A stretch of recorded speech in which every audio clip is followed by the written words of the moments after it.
बिस्मिल्लाहिर्रहमानिर्रहीम। अस्सलाम वालेकुम नाज़रीन, आप यूट्यूब चैनल देख रहे हैं। मैं इमरान ख़ान हूँ। ईद का पहला दिन है, आप सबको दोबारा बहुत ईद मुबारक हो। अल्लाह ताला आप सबकी कुर्बानियाँ कबूल फरमाए। कुर्बानी लोगों ने इस दफ़ा उस तरह की नहीं, यानी मैं रोज़ाना सुबह, पिछले साल तो मैं था नहीं ईद पे, मैं एक गवाह था और मैं पिछले साल कुर्बानी खुद अपने हाथ से कर भी नहीं पाया और कब्रिस्तान भी नहीं जा पाया। हर ईद पे हम लोग सुबह कुर्बानी करने के बाद कब्रिस्तान जाते हैं। 11.5 किलोमीटर का रास्ता है मेरे घर से कब्रिस्तान तक, जहाँ पे मेरे आबाओ अजदाद की कब्रें हैं। हम वहाँ जाकर दुआ करते हैं और ईद वाले दिन बड़ा मुश्किल होता है, जो बकरा ईद है उसमें बड़ा मुश्किल होता है, क्योंकि हम कुर्बानी करने के फ़ौरन बाद निकलते हैं। ईद की नमाज़ पढ़ने के बाद कुर्बानी करते हैं, फिर निकलते हैं, तो रास्ते में जगह जगह कुर्बानी हो रही होती है, बड़ा मुश्किल रहता है। लेकिन पिछली ईद पे पता नहीं क्या था, क्योंकि मैं तो था ही नहीं। इस ईद पे मैंने महसूस किया कि बहुत कम जगह पे कुर्बानी हो रही है और उस तरह की गहमा गहमी नहीं है।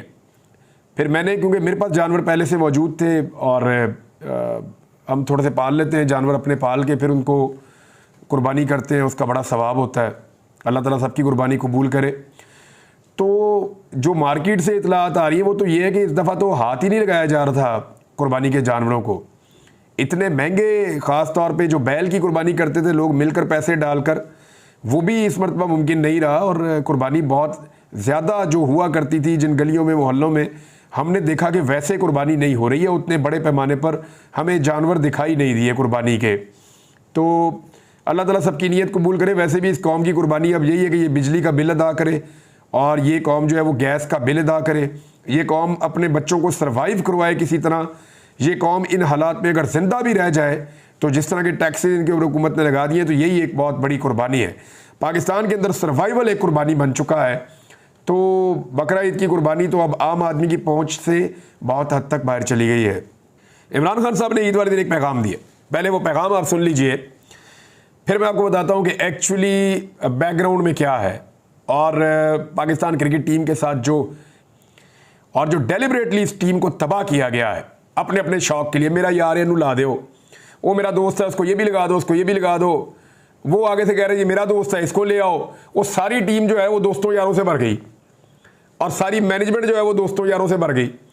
और दोस्तों यारों ने मिलकर जो पाकिस्तान की दुर्गत बनाई वहां पे वर्ल्ड कप के अंदर, यानी मैं क्रिकेट का जनून है, मुझे बहुत शौक है हर पाकिस्तानी की तरह। तो जितना दिल दुख रहा था, मैं पिछले वीलॉग में बात करना चाह रहा था, मैंने अपने आप को रोका। मैंने कहा भी मेरे मुंह से कोई बात निकल जाएगी, इतनी तकलीफ हुई है। वो दुनिया की नंबर 1 टीम का तुमने क्या हाल कर दिया, बेड़ा गर्क कर दिया। यही प्लेयर से दुनिया इनसे डरती थी और अब इनकी हालत क्या कर दी है, ऊपर से लेके नीचे तक आवे का हवा ही बदला हुआ, बिगड़ा हुआ है। इमरान खान साहब की बात सुने, उन्होंने कहा जी ईद उल अज़हा, ईसार और कुर्बानी के इस जज्बे जिसकी मिसाल जनाब इब्राहीम अलैहिस्सलाम की जानिब से कायम की गई को सही मानों में अपनाने का दर्स देती है।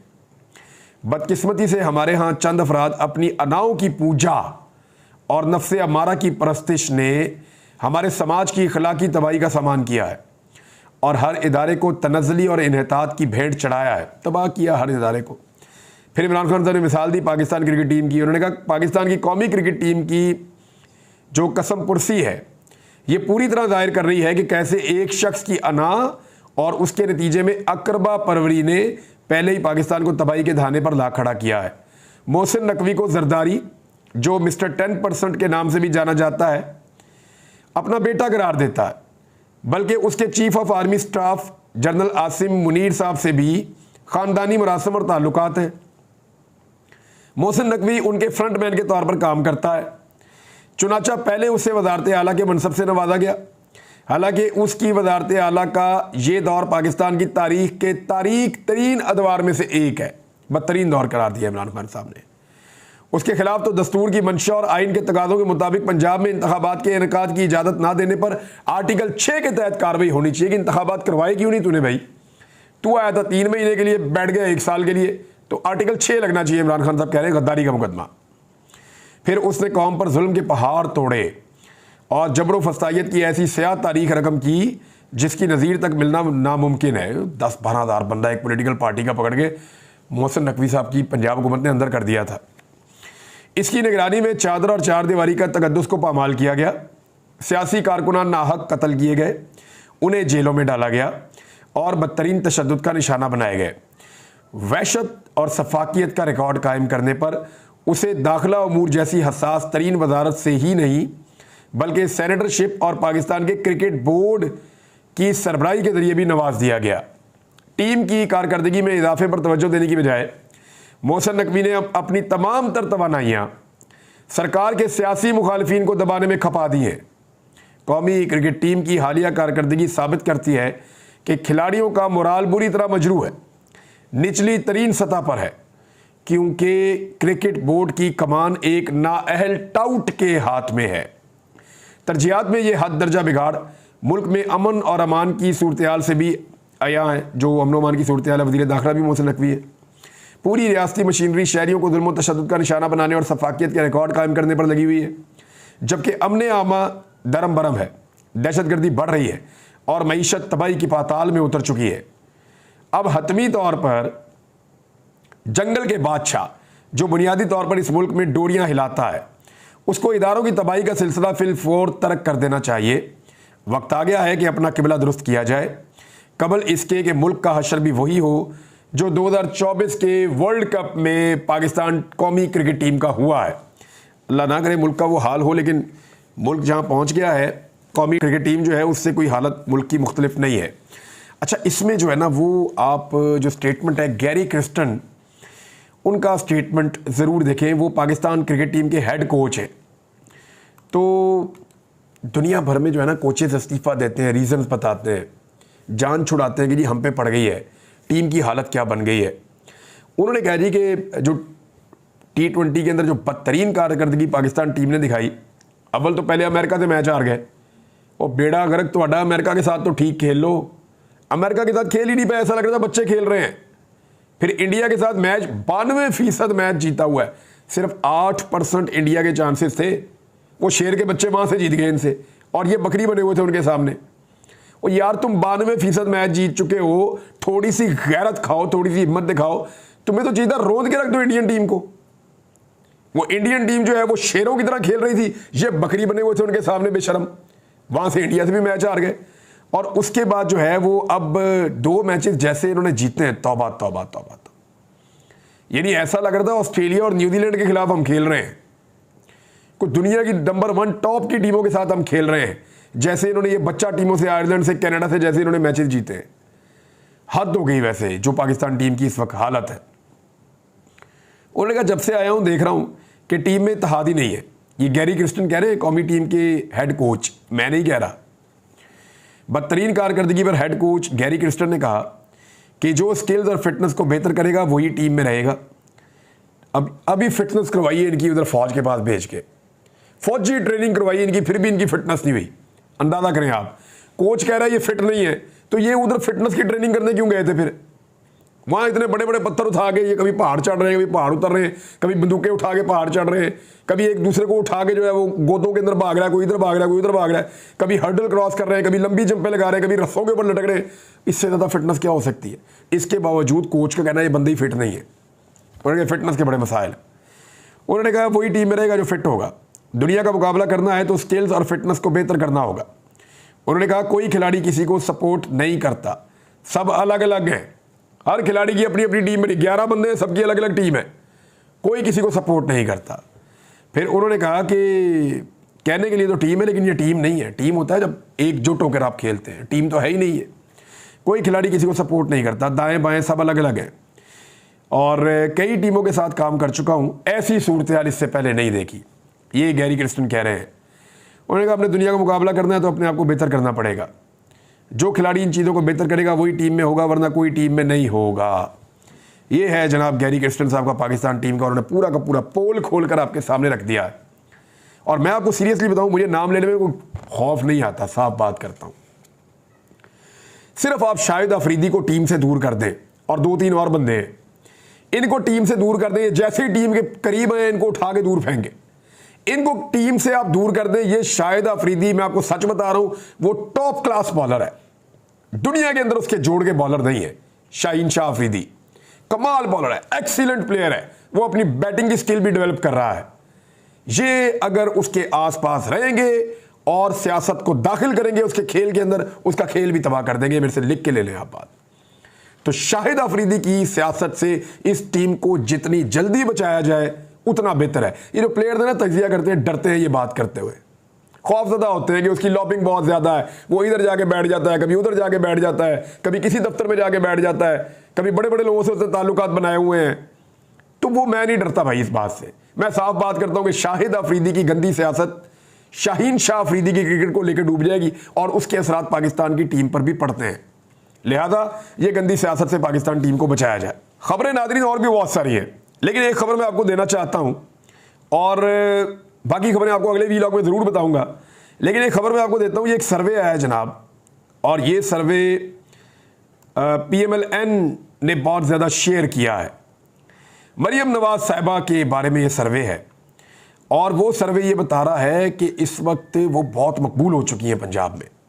तो ज़रा इसका पोल खोलते हैं, आपको बताते हैं। ये सर्वे जो है ये IPOR ने किया है, यानी institute of public opinion and research. ये जी एक ऑर्गेनाइजेशन है जिसने सर्वे किया है और ये जो है ये करती है जी अफ्रीका में काम, यानी अफ्रीका के अलावा इनके कोई आपको वेबसाइट पे कुछ दिखाई नहीं देगा। अफ्रीका में कहीं काम करते हैं, लगता है इनकी कोई ब्रांच जो है वो पाकिस्तान में खुल गई है, या जैसे किसी ने कोई इनकी फ्रेंचाइज ले ली है पाकिस्तान में, ऐसा ही लगता है। और ये पाकिस्तान के बारे में इनके छोटे छोटे सर्वे पहले भी आए हुए थे और अब भी आए हुए हैं। मैं आपको इसकी हकीकत बताता हूँ। एक तो ये क्वांटिटेटिव सर्वे है जिसको दुनिया के अंदर अब नहीं माना जाता, और ये कहा जाता है कि 10 आदमी ये डिसाइड नहीं कर सकते कि 10-12 करोड़ का सूबा जो है वो क्या कह रहा है या उसकी मुश्तरका आवाज़ क्या है।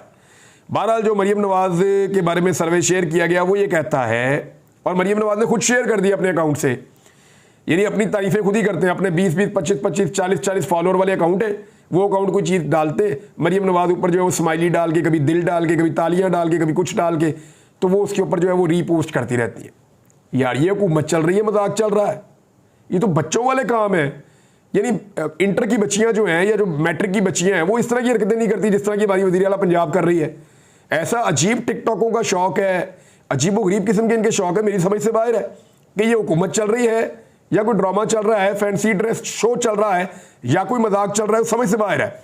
वो ये कहते हैं जी कि मरियम नवाज जो है वो पंजाब के 55% लोग मरियम नवाज की जो कारकर्दगी है उससे बहुत मुतमईन है। ये तो हो गया जी सर्वे। अब ज़रा सर्वे कंपनी का पोल खोलते हैं आपके सामने। ये सर्वे कंपनी का डाटा आपको इस तरह ज़्यादा आसानी से समझ आ जाएगा जब आपको मैं बताऊंगा कि 2023 के इंतखाबात में और 2018 के इंतखाबात में इसी कंपनी के सर्विस क्या थे।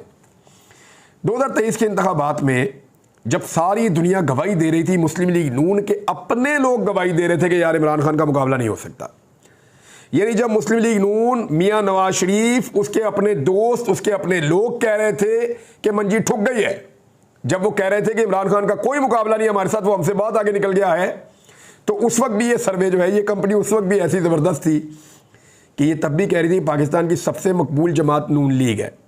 तब भी इन्होंने नून लीग को 45% और PTI को 35% के ऊपर रखा था, और इन्होंने कहा था कि नवाज शरीफ जो है वो 45% के साथ पाकिस्तान का नंबर 1 सबसे मकबूल लीडर है, और इमरान खान 31% के साथ दूसरे नंबर पे है। अंदाज़ा कर लीजिए आप।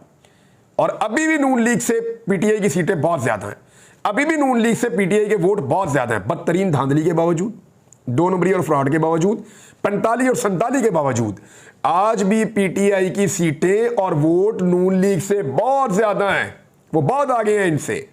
ये तो कोलिशन गवर्नमेंट इनकी बनी हुई है। तो ये सर्वे उस वक्त भी झूठ बोल रहा था। घर की कंपनी है, जो मर्जी सर्वे करवा ले, और ये भी कह रहे थे कि हुकूमत किसकी बनेगी। तो उस वक्त इन्होंने सर्वे किया था, IPOR ने 51% नून लीग, 34% PTI और 7% पीपल्स पार्टी। तो मामला ये है कि इनके सर्वे की हकीकत तो आपको पता चल गई। एक सर्वे मैंने भी करवाया, वो मैं देख लेता हूँ अभी तक कितना वोट पड़ा है, क्योंकि फिर मैंने सोचा कि ये क्वांटिटेटिव सर्वे है, इसको अब दुनिया नहीं मानती। वो ये जानते हैं कि जो नए टूल्स आ गए हैं सोशल मीडिया के, वो बेस्ट तरीका है ये जज करने का कि कितने लोग किसको पसंद करते हैं, लोगों की राय जानने का। क्योंकि वहाँ पे आप 2 नंबरी नहीं कर सकते, ट्विटर के ऊपर आप सर्वे करें, टक करके आपको वोटिंग आपके सामने आ जाती है। तो यहाँ हमने जनाब वोटिंग करवाई और अब तक लगभग 10,000 लोगों ने इस पर वोट डाला है। इनका सर्वे टोटल 2,000 का है। ये 10,000 लोग यहाँ वोट डाल चुके हैं। ये मेरे ख्याल में 1 लाख तक तो जाएगा ये सर्वे। या 50,000 से तो ऊपर जाना चाहिए डेफिनेटली, जितनी तेज़ी से ये हो रहा है। अभी तकरीबन आधा घंटा पहले मैंने किया था, लगभग 10,000 के करीब वोट पड़े। मैंने सर्वे किया कि क्या आप मरीम नवाज़ की पंजाब हुकूमत की कारकर्दगी से मुतमईन हैं, हाँ या नहीं। हाँ के लिए 4%, नहीं के लिए 96%। 96% of the people using Twitter या एक्स, वो बड़ा कैटेगोरिकली और क्लियरली ये कह रहे हैं कि जनाब वो मरीम नवाज़ शरीफ की कारकर्दगी से मुतमईन नहीं हैं। तो ये जनाब इस सर्वे का पोल मैंने आपके सामने खोल कर रख दिया है। कुछ और खबरें हैं आपके साथ शेयर करता हूं, लेकिन एक चीज़ आपको बताता हूं, मलकू को रोक दिया जी। मलकू गाना गाता है, कैदी नंबर 804 वाला, कोई नकदा कोका गाना है उनका, और वो नकदा कोका गाना मशहूर हो गया और उसके अंदर एक शेर था कैदी नंबर 804, उसकी वजह से मलकू की गुड्डी चढ़ गई पूरी दुनिया में। अब मलकू जो है वो जिधर जाता है वो सेलिब्रिटी बन जाता है, एक गुलूकार है। मलकू बहुत लंबे अरसे से स्ट्रगलिंग गुलूकार है, बड़ा अच्छा गाता है, बड़े लंबे अरसे से काम कर रहा है और बड़ा ज़बरदस्त आर्टिस्ट है, बड़ा ज़बरदस्त इंटरटेनर है। तो लेकिन जो गुड्डी सही चढ़ी है ना, वो इस गाने से चढ़ी है, यानी मिलियंस के अंदर व्यूज़ जाते हैं उसके, और जहाँ वो जाता है वो पूरी महफिल लूट लेता है, ये नकदा कोका गा के। इस पे कैदी नंबर 804 वाला जो है, तो वो जो कैदी नंबर 804 वाला है उसकी वजह से अभी ये कोई इनका यूरोप का टूर था मलकू का, और इसने मुख्तलिफ जगहों पे कॉन्सर्ट करने थे बरतानिया के मुख्तलिफ शहरों में, और वहाँ गाना गाना था नकदा कोका। तो इसको ECL में नाम डाल के इसको रोक लिया गया एयरपोर्ट पे। वो बार बार बेचारे कोशिश करते रहे, अजहर सिद्दीक साहब जो हमारे सीनियर लॉयर हैं वो भी बड़ी कोशिश करते रहे, लेकिन मलकू को नहीं जाने दिया गया। तो 804 नंबर का जो कैदी है ना, उसका खौफ तो अपनी जगह पे है, अगर कोई उसके नाम से गाना भी गाए ना, उससे भी खौफज़दा है पूरा सिस्टम। अब अंदाज़ा करें कि इधर ये करवा रहे हैं झूठे सर्वे, असल सर्वे तो ये है कि सिर्फ एक शेयर है एक गाने के अंदर, और एक पूरी टीम को रोक दिया गया कि जी हमने बरतानिया जाने ही नहीं देना, नाम डालो इसका ECL पे।